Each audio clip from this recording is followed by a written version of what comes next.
Lil Durk is an artist who spent over 10 years trying to make a name for himself in the rap scene, and when he finally started gaining some momentum, his best friend and his brother would die within 1 year of each other and get publicly ridiculed by other rappers. Let me tell you the story of Lil Durk.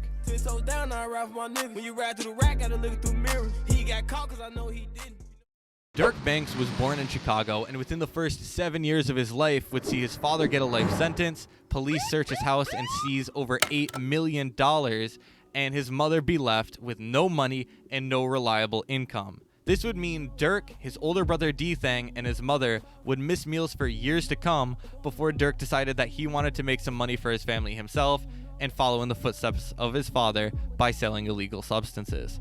And eventually, when he was 18 years old, started making music with his friends for fun. But some of his songs started getting attention, specifically his song Sneak Dissin' and his song I'm a Hitta. These songs made a lot of people realize that Durk had some potential and could actually make it out, but Durk's behavior would get in the way before he had a chance to do so. He would get arrested, and while he was in jail would get the mindset that he didn't want his kids to be raised without any money and without a father like he was, so he was going to get out of jail and start really focusing on music, which is exactly what he did. The first song he released after getting out of jail would be called L's Anthem.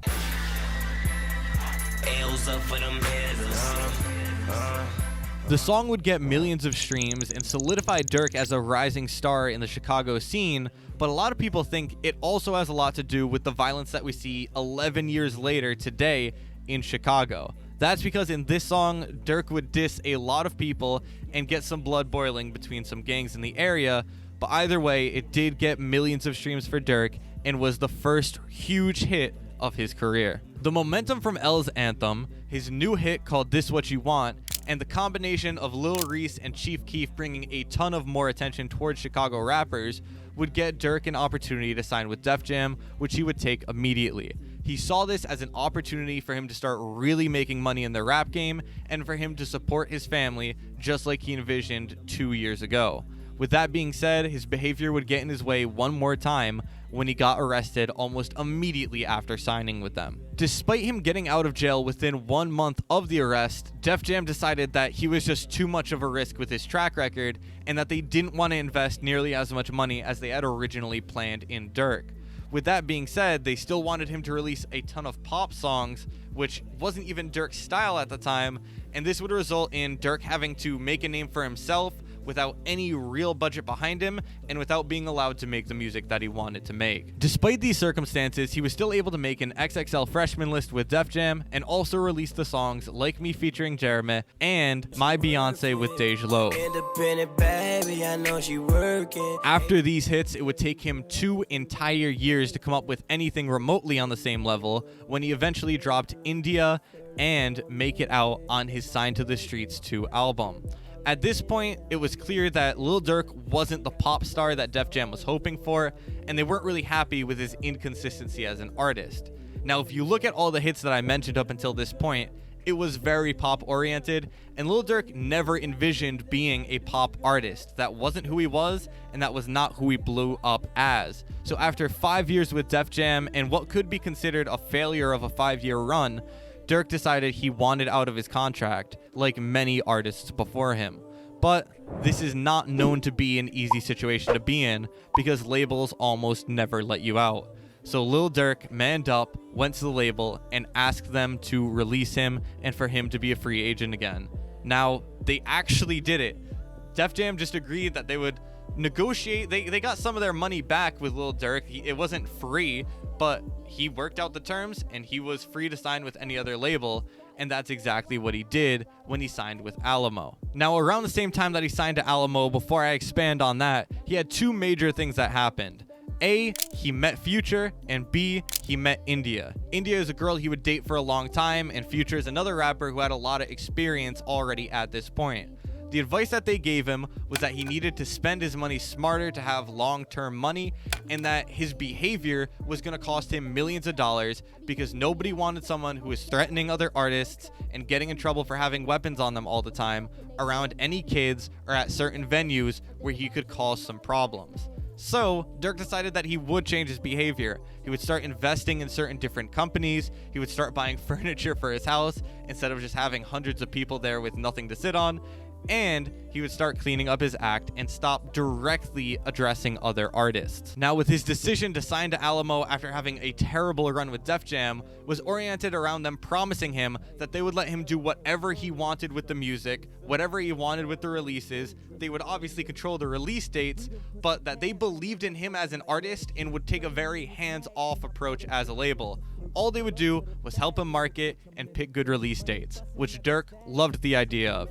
He got his advance, got a little money for his family, and finally was able to make the music that he wanted, and he flourished. In 2018, Durk would absolutely hit the ground running with Alamo. He would drop Just 'Cause Y'all Waited, a mixtape that would have some of the highest streaming songs of Durk's entire career, and he would follow it up with Signed to the Streets 3, an album which had 9 songs do over 10 million streams. This was a number that he struggled to hit in his entire career up until this point, and on one album, he did it 9 times. As if this wasn't enough, in the background of all the music, he was working on solidifying his group called Only the Family. Now, through finding members for this group, he would meet King Von, an artist he would become extremely close to, and they would feature on not only each other's albums, but on the OTF albums that he would drop every once in a while. Their songs with each other would do absolute numbers and lock them in as a duo to watch coming out of Chicago. 2020 is undoubtedly the year where Lil Durk went mainstream. He dropped his album Just 'Cause Y'all Waited 2, which would peak at number 2 on the Billboard Top 100, mainly off of the track Three-Headed Monster, featuring Lil Baby and Polo G. This song alone would have about as many streams as his first 8 albums with Def Jam, and as if that wasn't enough, this same year he would also drop Laugh Now, Cry Later with Drake, which would pass just short of 1 billion streams. At the same time as Lil Durk getting all of this attention, King Von himself would drop his album, which contained the song Took Her to the O. This would get hundreds of millions of streams and bring a lot of attention towards himself, but also boost Durk up at the same time and the OTF group. The two, Lil Durk and King Von, were basically the face of Chicago throughout 2020 because Juice WRLD had already died at this point and they were looking for somebody else to make noise in the scene. Unfortunately, they didn't have a lot of time to celebrate because King Von got cocky. Crazy on this man. Oh yeah? He ain't even like that. Oh!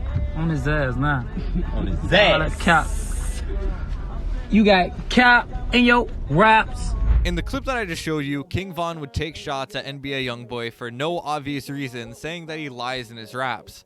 Now, this wouldn't really matter until a few months later, where Quando Rondo, someone who was signed to the label of NBA Youngboy, would go to the same club that King Von is at. Now, Rondo allegedly didn't even know Von was there, but either way, the groups that both of them were with ended up fighting with each other, throwing some punches, and it would end with Von being pronounced dead the very next day. Now, the death of Von would obviously affect Durk in and of itself because they were best friends at the time, but NBA Youngboy and 6ix9ine would both use the death of Von to try to get some more attention towards their music by taking shots at Von and taking shots at Lil Durk. They went back and forth for a while, but it ended up calming down at some point.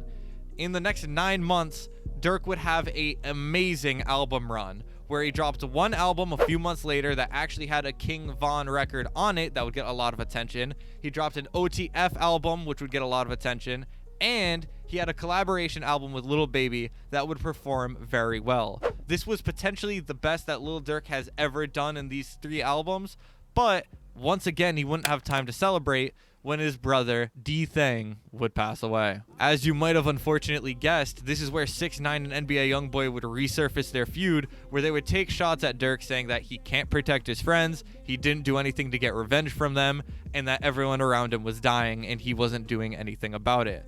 This was really rough for Durk, and he would respond on multiple tracks and in multiple interviews and things of that nature, but it wouldn't get too out of hand because nothing in person would end up happening. Now, at this point, Durk had a habit of working on music daily because he was still focused on providing for his family, so despite him still being in the grieving process, he would end up releasing the album 7220. This would contain What Happened to Virgil, Broadway Girls, and a track where he took shots at NBA Youngboy and 6ix9ine called Aha. Now, after this, the feud did end up quieting down with some time where Durk decided he wasn't going to respond to 6ix9ine at all and would really slow down with responding to NBA Youngboy because once again, he didn't want it messing up his money like the advice that Future gave him a while ago.